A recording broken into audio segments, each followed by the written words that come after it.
예, 시작하겠습니다. 가사상속팀 노승재 변호사입니다.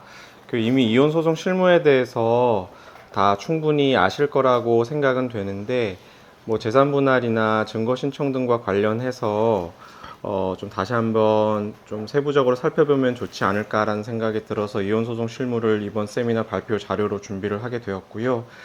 그리고 최근에 그 가사연수원 강의가 있었는데 그 내용 중에서 중요하다고 생각되는 자료로 준비를 했습니다. 이게 지금 페이지 수가 좀 많기는 한데 볼드체하고 밑줄 친 부분 위주로 제가 발표를 하도록 하겠습니다. 시작하겠습니다. 첫 번째로 이제 가사 사건입니다. 가사 사건의 경우에는 가사 소송 사건과 가사 비송 사건으로 나눠지게 되는데요. 가사 소송 사건 같은 경우에는 가사소송법 2조 1항 1호의 가나 다류 사건을 의미합니다. 신분관계 및 그와 관련된 재산관계에 관한 분쟁이고요. 아래 그 박스를 보시면 저희가 많이 하는 재판상 이혼 사건의 경우가 이제 나류 사건에 해당하고, 그리고 이혼을 원인으로 하는 손해배상 청구, 제3자에 대한 청구 포함해서 이러한 사건들이 다류 사건에 해당하게 됩니다. 다음으로 가사비송 사건은 라류, 마류 사건을 의미하는데요. 라류 사건의 경우에는 법원이 재량적 후견적 입장에서 한목적적으로 사건을 처리하는 그 비대심적 구조의 사건을 얘기하고, 대표적인 것이 후견과 유언입니다. 마류 사건은 재산분할, 친권자, 양육자 지정, 양육비 청구 사건 등이 대표적입니다. 다음 페이지를 보시면 여러 개의 가사 소송 사건과 또는 가사 소송 및 비송 사건이 동시에 진행되는 경우가 있는데, 이 경우에는 청구원인이 동일한 사실관계에 기초하거나 한 개의 청구의 당부가 다른 청구의 당부의 전제가 되는 경우에 한 개의 소로 제기 가능합니다. 그리고 가사 사건이 아닌 민사소송 사건이 있는데요.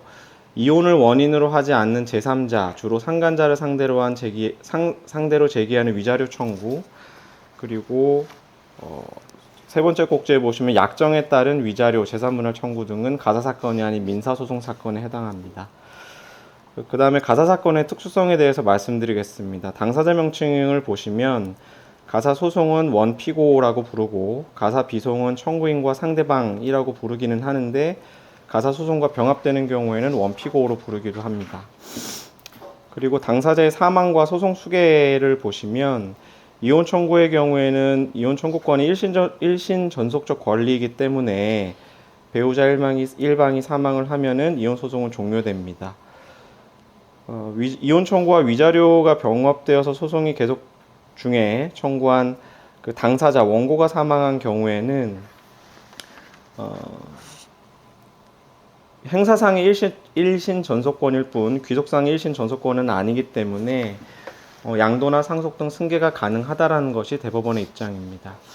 이혼 및 위자료 청구가 계속되던 중에 피고가 사망한 경우에는 이혼 소송이 종료됨과 동시에 위자료 청구도 종료되게 됩니다. 그리고 재산분할 등 비송 청구에 대해서 보시면 이혼 청구와 재산분할 청구가 병합된 경우에는 이혼 소송의 종료와 동시에 재산분할 청구가 종료가 되고, 그리고 친권자, 양육자 지정 청구, 양육비 청구도 이혼 소송의 종료와 동시에 사건이 종료되게 됩니다. 그리고 사실혼 관계가 일방 당사자의 사망으로 인해서 종료된 경우에는 생전에 사실혼 관계를 해소한 경우에는 재산분할 청구권이 인정이 되지만, 사실혼 관계가 일방 당사자의 사망으로 인해서 종료된 경우에는 그 상대방에게 재산분할 청구를 할 수 없다라는 것이 판례의 입장입니다. 그리고 사실혼 해소를 주장하면서 재산분할 청구를 하고 그 이후에 당사자가 사망한 경우에는 그 상속인들에 의한 수계가 허용된다는 것이 판례의 입장입니다. 다음 페이지에 보시면 협의 이혼 후 당사자 일방이 사망한 전 배우자의 상속인들을 상대로 재산분할 청구를 한 경우에 그 재산분할 의무는 상속인들에게 승계된다고 보아야 한다라는 것이 판례의 입장입니다. 그리고 가사 사건의 경우에는 본인 출석주의, 조정 전치주의, 특히 조정 전치주의 같은 경우에는 나, 다, 마류 사건에 대해서 적용이 되고요. 그리고 사전처분 경우에는 법원은 직권 또는 당사자의 신청에 의해서 사전처분을 할 수 있고, 주로 양육비, 부양료 지급, 접근 금지, 면접 교섭과 관련된 사전처분이 이루어집니다. 그리고 사전처분의 경우에는 그 가정법원에 가사 사건이 접수된 후 그 종료 전에 할 수 있기 때문에 소장 부본이 송달되기 전에도 가능합니다. 그리고 사전 처분의 내용이 반드시 본안과 일치해야 되는 것은 아니고 재판상 이혼만이 청구된 사건에서 그 필요성이 인정된다고 한다면 양육비나 면접교섭, 부양용에 관한 사전 처분도 가능하다고 합니다. 그리고 사전 처분은 언제든지 변경이 가능하기 때문에 확정된 이후에도 사전 변경을 이유로 변경 신청을 할 수가 있습니다. 그리고 사전 처분의 경우에는 집행력이 없어서 보통은 합의에 이른 범위 내에서 사전 처분을 하거나 아니면 그 본안 재판 과정에서 재판부가 그 준수 여부를 감독을 함으로써 간접적으로 이행을 강제합니다. 그리고 정당한 이유 없이 사전 처분을 위반한 때에는 직권 또는 권리자의 신청에 따른 결정으로 1,000만 원 이하의 과태료를 부과할 수가 있습니다. 그 다음에 변론주의의 제한이 되는 부분에 대해서 말씀드리겠습니다. 그 가류 및 나류 가사소송 사건의 경우에는 민사소송법 적용이 배제가 되고 그리고 무변론 판결 또는 자백간주 판결은 불가능합니다. 그리고 재판상 화해의 경우에는 가사소송법상의 가류 가사소송 사건에 해당하는 청구는 성질상 당사자가 임의로 처분할 수 없는 사항을 대상으로 하는 것으로서 이에 관해서 조정이나 재판상 화해가 성립되더라도 효력이 없다라는 것이 법원의 입장이고요. 여기 나와 있는 그 대법원 판례는 인지사건 관련 판결입니다. 그리고 나류 가사소송 사건 중에 재판상 이혼 사건은 조정이나 재판상 화해가 가능합니다. 그리고 인지청구권과 같이 본인의 일신 전속적인 신분 관계상의 권리는 포기할 수 없고 포기했다고 하더라도 그 효력이 발생할 수가 없습니다. 다만 그 아까 첫 페이지에 말씀드린 그 손해배상 사건, 그러니까 다류 가상소송 사건은 변론주의가 적용되고 따라서 당사자에게 주장 및 입증 책임이 있습니다. 다음으로 재산명시 및 재산조회 제도가 있는데요. 법원은 직권 또는 당사자의 신청에 의해서 당사자에게 재산 상태를 구체적으로 밝힌 재산 목록을 제출하도록 명할 수가 있습니다. 그 실무에서는 법원이 직권으로 원고와 피고 모두에 대해서 재산명시 명령을 하기도 합니다.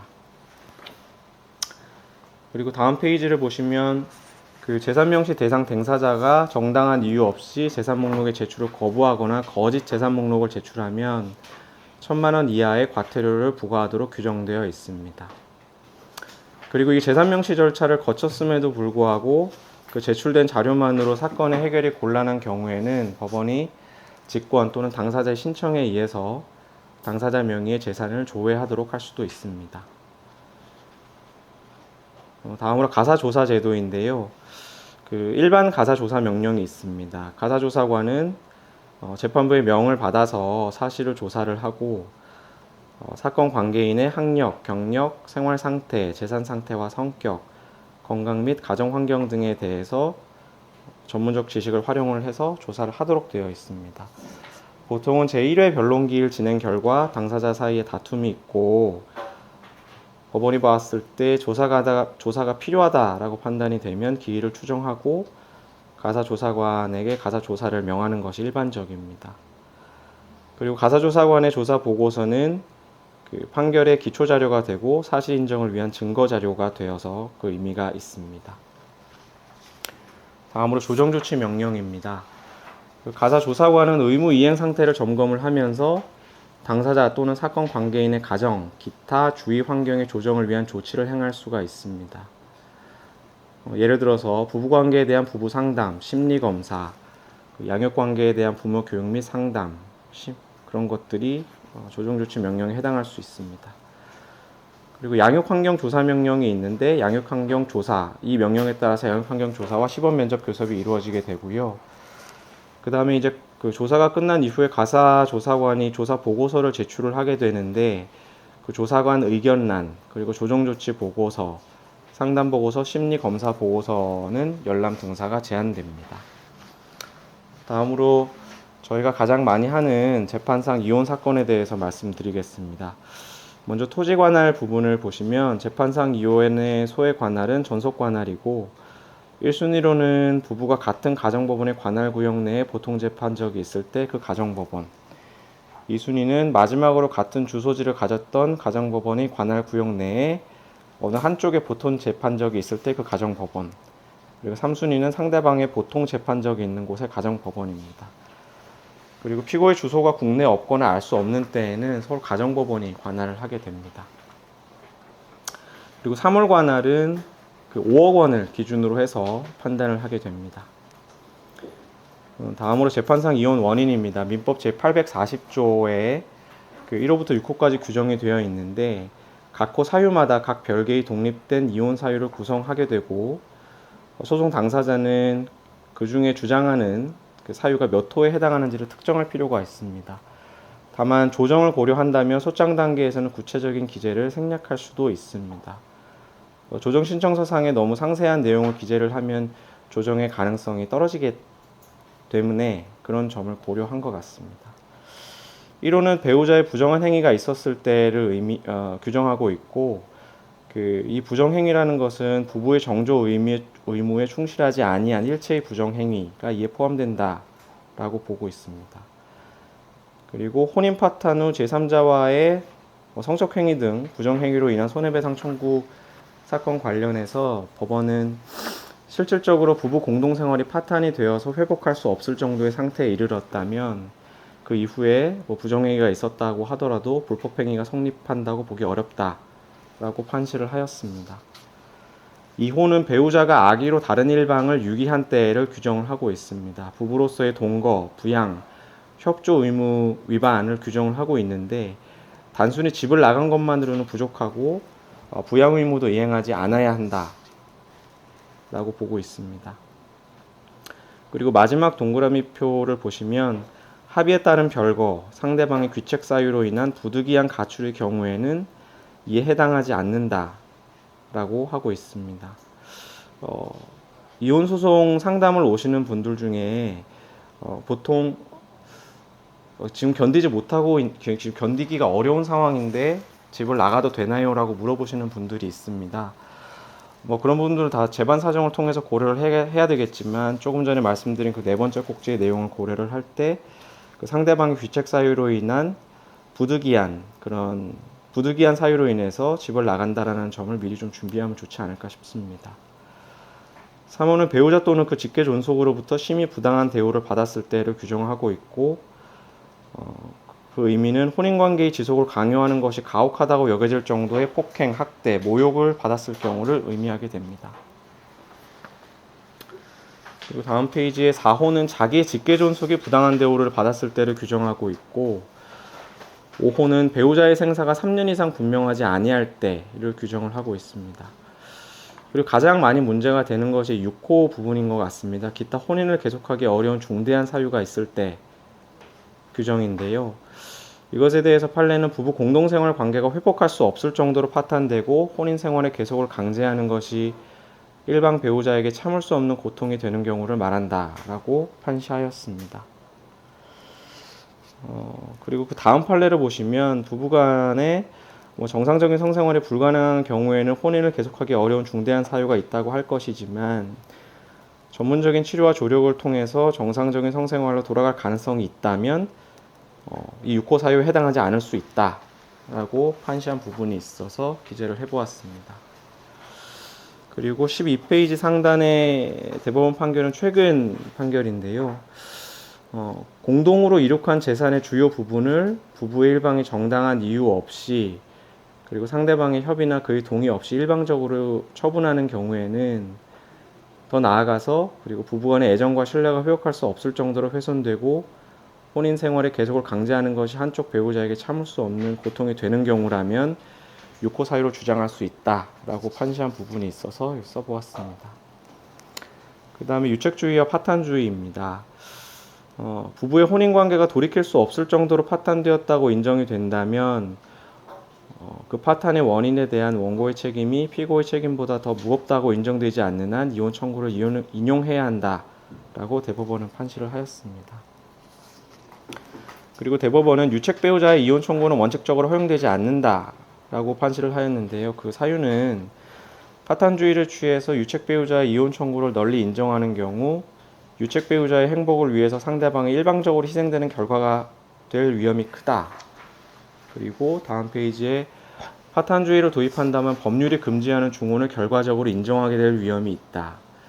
그리고 유책 배우자의 이혼 청구로 인하여 극심한 정신적 고통을 받거나 생계 유지가 곤란한 경우가 엄연히 존재하는 현실을 외면할 수도 없다. 라고 판시를 하였습니다. 다만 이제 유책 배우자의 이혼 청구가 예외적으로 허용되는 경우가 있는데요.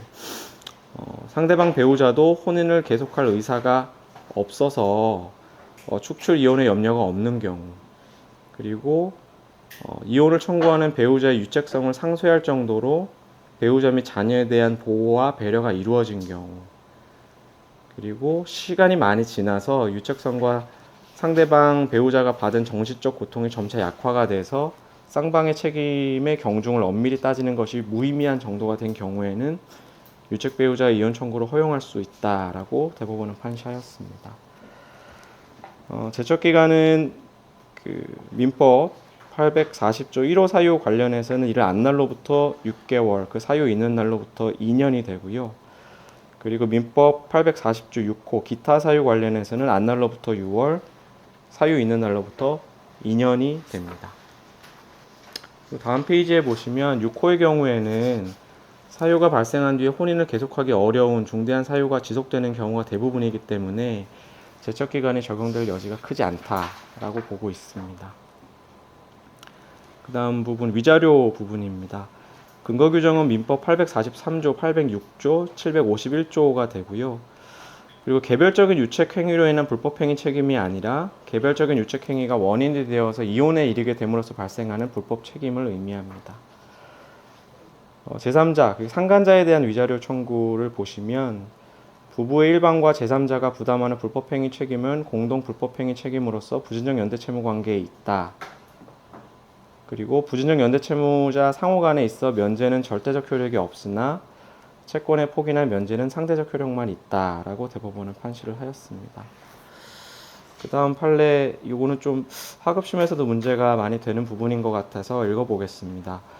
원고는 소외인, 그러니까 배우자를 상대로 이혼을, 소외인과 피고를 상대로 혼인 파탄에 대한 위자료 및 위자료로 5천만 원 및 지연 손해금의 공동 지급을 구하였다가 1심에서 소외인과 이혼하고 위자료 2천만 원 및 이에 대한 지연 손해금을 받기로 화해 공고 결정이 확정되면서 피고를 상대로 위자료 2천만 원 및 지연 손해금의 지급만을 구하는 것으로 청구 취지 및 청구 원인을 변경하였다.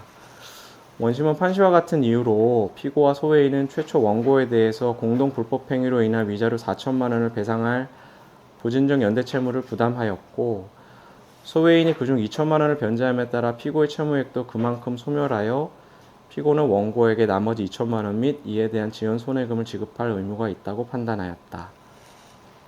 이 부분에 대한 원심 판단은 정당하다라고 대법원이 판시한 바 있습니다. 그리고 다항의 위자료 산정 기준을 보시면 당연히 모든 사항을 참작을 해서 법원의 직권으로 정하게 되고요.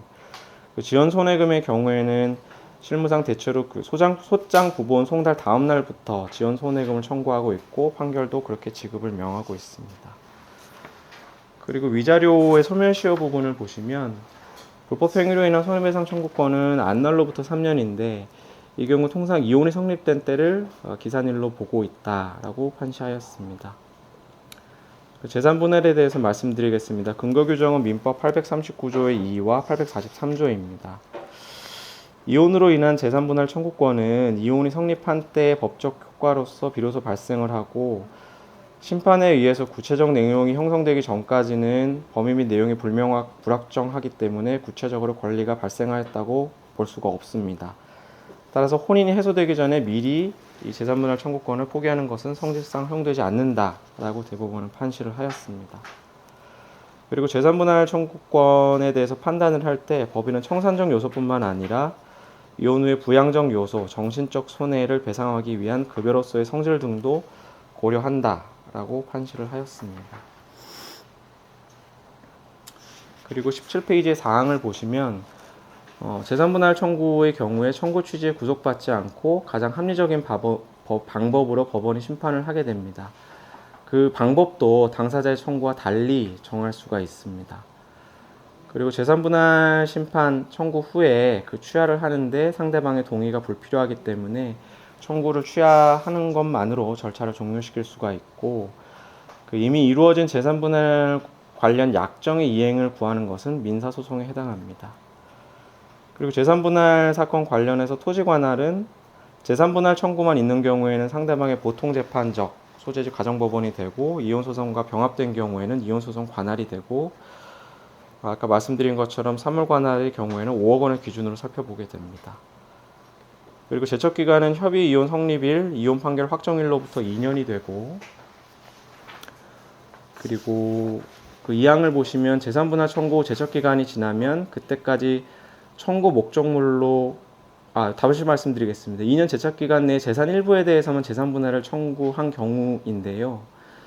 청구 목적물로 하지 않은 나머지 재산에 대해서는 제척기간을 준수한 것으로 볼 수 없기 때문에 그때까지 청구 목적물로 하지 않았던 재산에 대해서는 청구권이 소멸합니다. 다만 그때까지 전혀 심리된 바 없는 재산이 재판 확정 후에 추가로 발견된 경우에는 추가로 재산분할 청구를 할 수가 있습니다. 재산분할의 기준 시점에 대해서 말씀드리겠습니다. 재판상 이혼 시의 재산분할에 있어서 그 가액은 이혼소송의 사실심 변론 종결일을 기준으로 정하게 되어 있습니다. 그리고 부부의 일방이 혼인관계 파탄 이후에 취득한 재산이라도 그것이 혼인관계 파탄 이전에 쌍방의 협력으로 형성된 유무형의 자원에 기초한 것이라면 재산분할의 대상이 된다라는 것이 대법원의 입장이고요.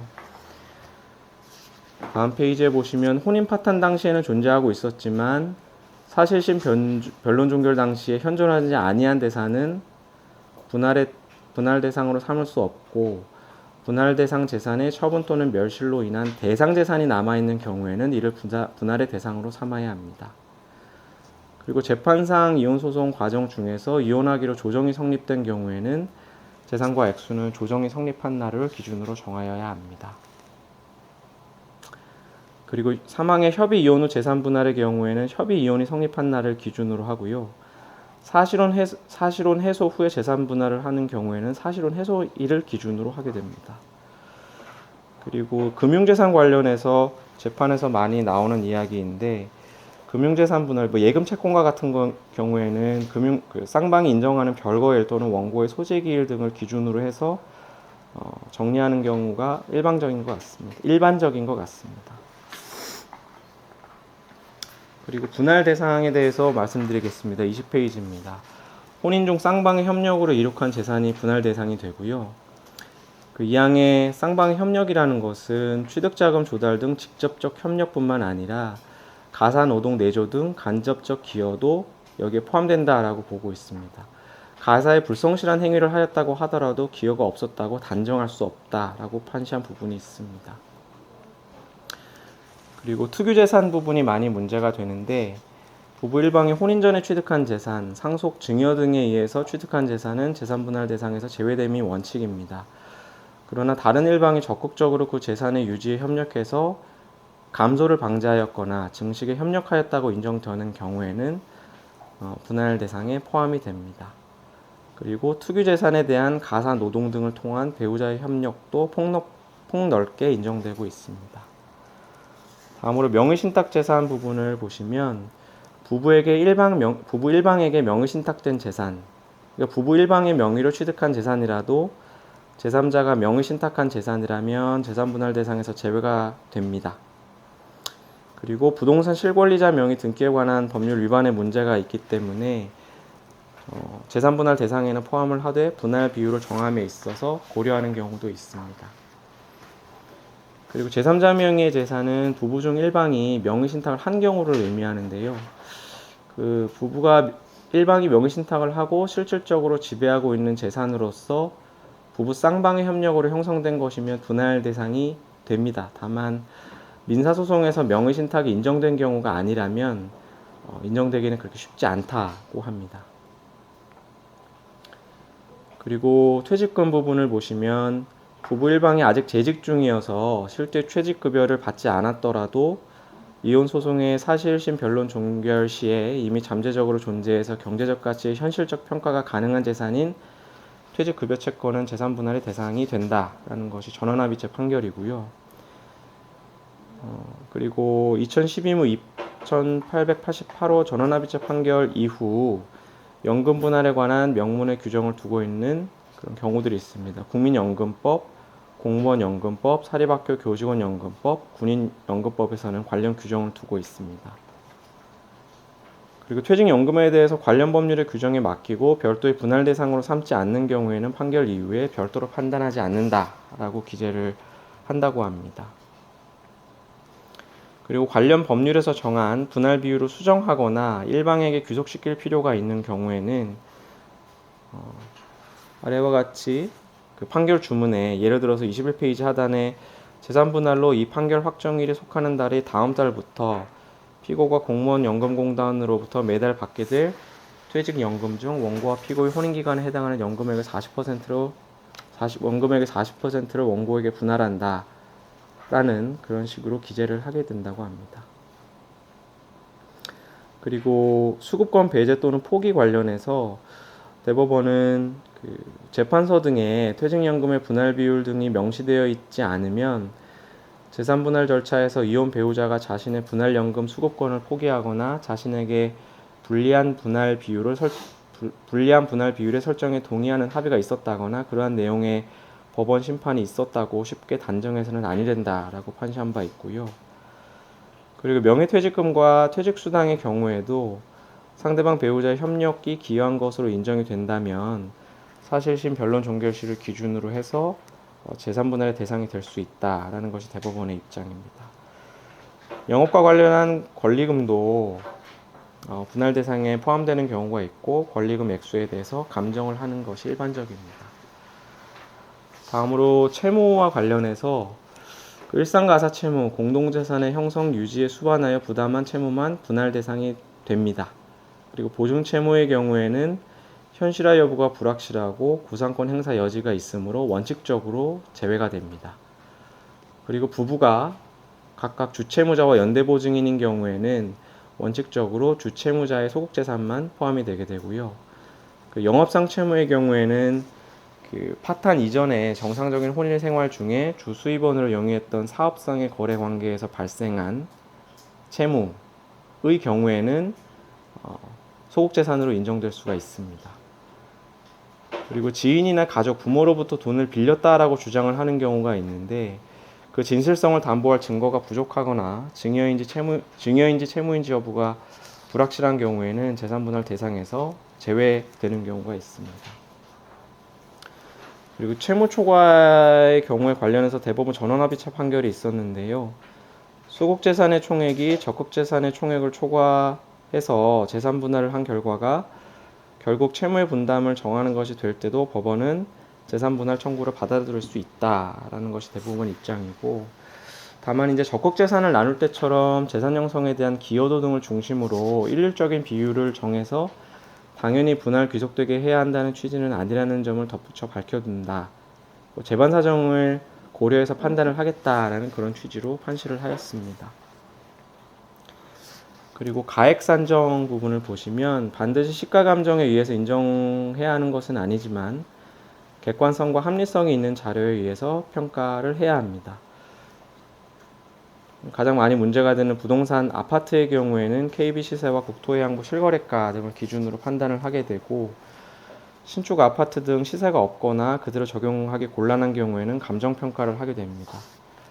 그리고 오피스텔이나 상가 같은 그 외 부동산의 경우에는 감정평가 또는 대출은행의 감정결과 등을 가액으로 산정을 하게 되고, 공인중개사의 시세확인서를 제출하는 경우가 있는데 그것만으로는 부족하다라고 보고 있습니다. 다만 그 쌍방 당사자 간에 시세확인서에 대한 일치 진술이 있으면 별도로 감정은 진행되지 않을 수 있을 것 같습니다. 그리고 자동차의 경우에는 자동차 보험증권의 차량 가액, 인터넷 사이트의 중고차 시세 정보 등을 가액으로 보게 되고요. 파탄 이후에 자동차를 매각한 경우 정상적인 거래 가액이 아니라고 볼 만한 사정이 없는 한 그 매각 가액을 가액으로 보게 됩니다. 그리고 주식이 문제되는 경우도 종종 있는데 금융재산 분할 기준일 당시의 보유 주식의 종목과 수량과 그 매각 대금을 기준으로 하게 됩니다. 그리고 상장 주식의 경우에는 변론 종결 당시에 거래소 종가를 기준으로 하게 되고요. 이거는 저희가 검색하기가 쉬우니까요. 다만 이제 비상장 주식의 경우에는 시세를 정확히 확인하기가 어려운데 뭐 비상장 주식 거래 사이트에서 활발히 거래가 되고 있고 그것이 정상적인 거래라면 그 거래 가액을 가액으로 볼 수 있겠지만 그런 거래 사례가 없다면 비상장 주식의 평가 방식으로 산정을 해야 합니다. 다만 그 감정 평가하기 전에 평가 방식에 관해서 협의하는 것이 적절하다고 생각이 됩니다. 예전에 수행을 했었던 이혼 사건 중에 이 비상장 주식의 평가 방식에 대해서 저희는 원고였고 상대방 피고가 별로 다투지 않은 상태에서 저희는 그 감정 신청을 해서 그 가액이 나왔는데 감정 평가한 이후에 상대방에서 그 평가 방식에 문제가 있다라고 지적을 한 경우가 있었습니다. 물론 재판부가 그 부분에 대해서 받아들여지지는 않았는데 만약에 할 말이 있다면 감정 평가하기 전에 평가 방식에 대해서 협의하는 것이 적절하다고 생각이 됩니다. 그리고 아까 말씀드린 것처럼 예금 채권과 뭐 대출금 같은 경우에는 금융재산 분할 기준일 당시에 잔액을 기준으로 하게 되고요. 이것은 중복 합산의 문제가 있어서 그렇습니다. 그리고 보험의 경우에는 당사자가 보험 계약자인 보험이 분할 대상이 되고 그 아래 판례는 일방이 보험 수익자인 경우에는 재산 분할의 대상으로 삼을 수 없다라는 취지인데 남편이 보험 수익자인 처의 보험금을 대리 수령한 경우 그 보험금이 처의 득유 재산에 해당하고 이것을 상대방에게 돌려주어야 할 채무는 재산분할과는 별도로 존속하는 것이다 라고 대법원은 보았습니다. 결국 재산분할의 대상이 될 수 없다라고 판단한 판결입니다. 다음 페이지에 보시면 납부한 보험료가 금융재산 분할 기준일 당시에 존재를 한다면 그 예상 회지 환급금이 재산분할 대상이 될 거고요. 보험약관 대출이 있는 경우에는 그 대출금 그것을 공제한 나머지 금액만 적극 재산으로 인정을 하게 됩니다. 그리고 아까 초반에 말씀드린 것처럼 재판부가 당사자의 신청 또는 직권으로 재산 목록과 증빙 서류를 제출할 것을 명령을 하게 되는데요. 거기에 따라서 이제 양 당사자가 재산 명시 목록을 제출을 하게 되고 거기에 대해서 추가로 확인해야 될 것이 있으면 추가로 금융거래 정보 제출 명령 등 증거 신청을 하게 됩니다. 특히 보험의 경우에는 한국신용정보원에 하게 되고 주식의 경우에는 한국예탁결제원에 대해서 조회를 먼저 한 후에 그 결과를 기초로 해서 각 보험사 및 증권사에 추가 조회를 하게 됩니다. 그리고 아까 말씀드린 것처럼 증거 신청 전에 금융재산 분할 기준 시점에 대해서 쌍방 합의가 필요한데 이건 재판부가 정리하는 것이 일반적인 것 같습니다. 만약 재판부가 이 부분에 대해서 얘기를 하지 않으면 변론기일에서 한번 여쭤보는 것도 좋을 것 같습니다. 그리고 조회 기간 같은 경우에는 금융재산 분할 기준 시점을 포함해서 3년 정도로 되는 것이 일반적인 것 같고요. 만약에 필요하다면 그 입증 취지를 소명을 해서 5년 정도까지 신청을 하는 경우는 본 것 같습니다. 그리고 금융거래정보 제출명령의 그런 조회 내용은 조회기간의 거래 명세, 주식 현황, 그리고 보험 같은 상품의 예상해지 환급금, 대출 잔액 등을 조회하게 되고요. 다음 페이지에 보시면 신용카드 사용 명세 같은 경우에는 원칙적으로 불허고 제한적으로 허용된다는 것이 입장입니다. 예전에 그 수행했었던 사건 중에 상대방이 여러 명의 그 여성들과 부정행위를 하는 사례가 있고 수억 원을 지출하는 부분이 있어서 그 부분에 대해서 금융거래 정보 제출 명령 신청을 했고 받아들여진 그런 사례가 있었습니다. 그리고 제3자의 금융거래 정보 조회도 원칙적으로 불허이고 제한적으로 허용된다라는 입장입니다. 그리고 과세정보 제출 명령 관련해서는 국세 관련 자료는 관할 세무서, 지방세 관련 자료는 관할 지자체에 신청을 하게 되고요. 그리고 그 코인 관련해서 이 부분은 좀 신경을 쓰시면 좋을 것 같은데 가상자산 거래소의 경우에는 금융거래정보 제출 명령에 회신하지 않는다고 합니다. 그래서 문서 제출 명령 신청을 해야 하고 하면서 가상자산의 종목 및 수량 그리고 등록된 입출금 계좌의 금융기관 및 계좌 번호를 확인을 하고 거기에 따라서 필요한 경우 그 금융기관에 금융거래정보 제출 명령 신청을 할 수 있을 것 같습니다. 그리고 부동산 소유 현황에 대해서 사실 조회를 하게 되는데 일반적으로 그 재산 명시 명령에 대해서 그 보고서 제출을 하면서 이것은 많이 제출을 하게 되는 것 같고요. 그리고 자동차 소유 현황 조회도 할 수가 있는데 예를 들어서 그 한 명이 뭐 고가의 외제 차량을 뭐 굉장히 많이 가지고 있다고 의심되는 경우에는 구청이나 시군구 차량 등록 사업소 등의 자동차 소유 현황을 조회를 할 수가 있습니다. 여러 군데다 조회를 해야 할 필요는 없고 한 군데다가 하면 그 차량 등록소에서 이 일방이 어떤 차량들을 가지고 있는지 일괄적으로 조회가 가능한 것으로 알고 있습니다. 그리고 국민연금공단에 대해서는 기준 소득 월액, 연금액, 그리고 연금 납부액 등에 대해서 사실 조회를 할 수가 있고, 그리고 공무원 연금공단에 대해서도 유사한 내용으로 사실 조회를 할 수가 있고요. 그리고 현재 지금 직장에 대한 그 퇴직금 조회를 할 수가 있는데 그 직장에 지금 이혼 소송이 계속 중이라는 사실이 알려지면 그 당사자가 조금 어려워질 수가 있기 때문에 먼저 그 해당 당사자에게 임의 제출을 요구하고 불응하면 사실 조회를 하는 경우가 있는 것 같습니다. 다음으로 이제 분할 대상 재산 명세표가 되는데요. 일반적으로 뭐 여러 번 제출하게 되기는 하는데 법원이 좀 중요하게 생각하고 있는 부분이라고 합니다. 재산 내역, 재산 가액, 증거, 다툼이 있는 경우 비고란에 그런 내용을 기재하게 되어 있는데 이혼을 원하지 않는 당사자도 예비적으로 작성, 제출하게 되어 있고 다툼이 심한 경우, 뭐 대부분 다 다툼이 심한데 상대방 명세표 재산 내역 및 가액을 함께 표시하고 일치 여부, 불일치 시 반박 내용 및 증거까지 비고란에 기재하는 것이 좋다고 합니다. 최대한 상세하게 기재하는 것이 법원 입장에서는 좋은 것 같습니다.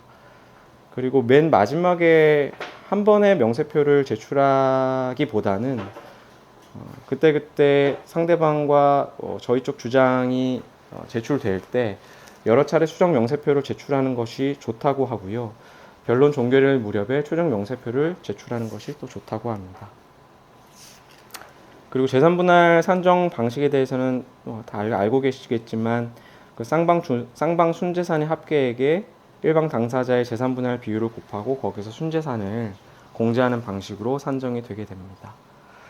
그리고 적극재산과 소극재산을 구분해서 분담 비율을 달리 정한다거나 재산들을 개별적으로 구분해서 분할 비율을 달리 정하는 것은 허용되지 않습니다. 그리고 재산분할 비율은 개별 재산에 대한 기여도를 따지는 것이 아니라 전체로서 형성된 재산에 대해서 상대방 배우자로부터 분할받을 수 있는 비율을 정하게 되는 것이고요. 말씀드린 것처럼 청산적 요소와 이혼 후의 부양적 요소, 그리고 정신적 요소를 배상하기 위한 급부로서의 성질까지 포함해서 나눌 수 있다는 것이 대법원 판결입니다. 그리고 재반 사정을 고려해서 정하게 됩니다. 그리고 구체적 분할 방법란을 보시면 쌍방 당사자는 각자가 원하는 분할 방법과 그 이유에 대해서 적극적으로 의견을 제시할 수 있고 가능하다면 당사자 사이에 일치하는 방법을 제시할 수도 있습니다. 다만 법원은 이에 구속되지 않고 타당하다고 인정되는 방법에 따라서 재산 분할을 명할 수 있습니다. 가액 분할을 할 수도 있고 현물 분할을 할 수도 있고 경매 분할이 때로는 이루어지기도 합니다. 그리고 지연 손해금의 경우에는 이 재산분할 청구권은 협의 또는 심판에 의해서 발생을 하는 것이고 구체적 내용이 형성되기 전까지는 범위 및 내용이 불명확하기 때문에 분할 의무자는 금전지급 의무에 관해서 판결이나 심판이 확정된 다음 날부터 이행 지체 책임을 지게 됩니다. 그리고 재산분할의 방법으로 금전지급을 명한 부분은 가집행 선고의 대상이 될 수가 없습니다. 그리고 친권자, 양육자 부분인데요. 다음 페이지를 보시면 친권자 및 양육자를 정함에 있어서 판단되는 부분들이 있습니다. 이게 뭐 재산분할만큼이나 당사자들 사이에서는 중요하다고 생각이 되는 부분인데 당사자들이 중요하게 여기는 부분인데 판단 요소의 첫 번째는 양육 적합성입니다. 미성년자인 자의 성장과 복지에 가장 도움이 되고 적합한 방향으로 판단하여야 한다는 것이 대법원의 입장이고 여러 가지 재반 사정을 고려를 해서 판단을 하게 됩니다. 그리고 그 다음은 계속성 부분인데요. 별거 이후 만약에 별거를 했다면 별거 이후 재판상 이혼에 이르기까지 상당 기간 부모의 일방이 미성년 자녀, 특히 유아를 평온하게 양육하여 온 경우에는 현재의 양육 상태를 유지하는 경우보다 미성년 자녀의 건전한 성장과 복지에 더 도움이 된다는 점이 명백해야지 변경을 할 수 있다라는 것이 대법원의 입장입니다.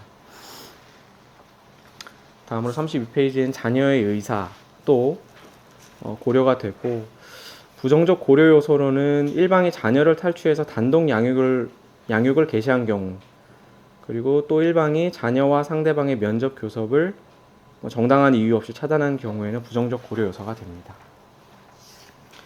그리고 흔하지는 않은 것 같은데 공동친권 및 공동양육의 문제를 주장하는 경우가 있는데, 대법원은 쌍방의 공동양육을 받아들일 준비가 돼 있고 가치관에서 현저한 차이가 없고 가까운 곳에 살고 또 자녀가 공동양육의 상황을 받아들일 이성적 정서적 대응 능력을 갖추고 그런 요건들이 충족이 되었을 때 공동양육을 위한 여건이 갖추어졌다고 볼 수 있다라고 판시를 한 바 있습니다.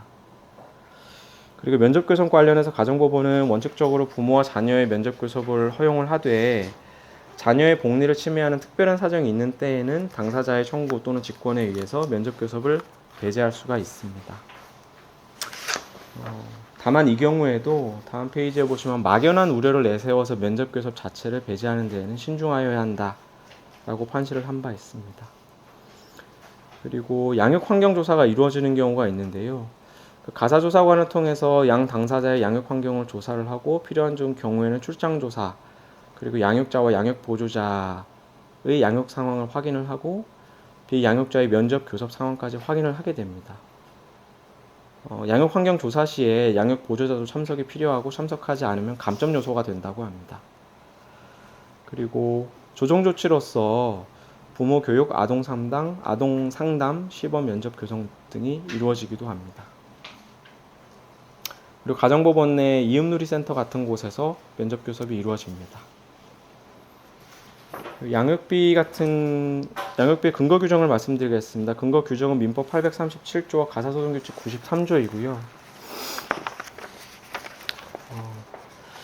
양육비 채권 포기와 관련해서 이거는 저희 예전에 가사 세미나 했었을 때 나왔었던 내용인 것 같은데, 장래 양육비 채권을 포기하기로 하는 약정을 하였더라도 그 포기의 효력이 자녀에게 미친다고 볼 수 없다라는 그런 작년 대법원 판결이 있었습니다.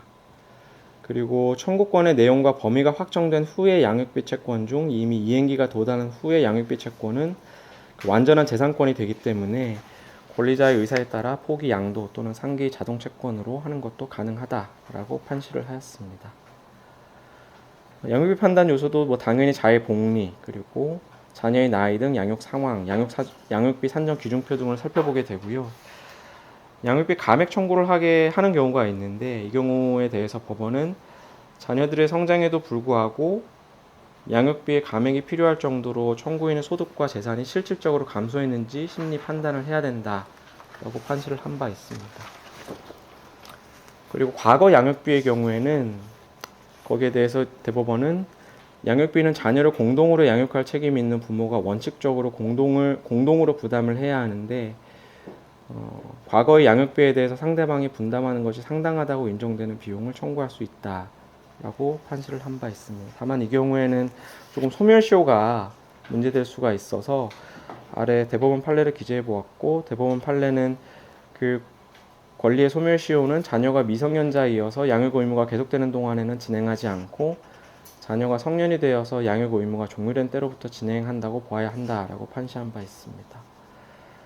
그리고 양육비에 대한 가집행 선고 및 지원 손해금에 대해서는 가집행 선고의 대상이 되고, 지원 손해금의 경우에는 과거 양육비 부분에 관해서 판결 확정일 다음 날부터 연 5%에 해당한다고 보고 있습니다. 제가 준비한 부분은 여기까지고요.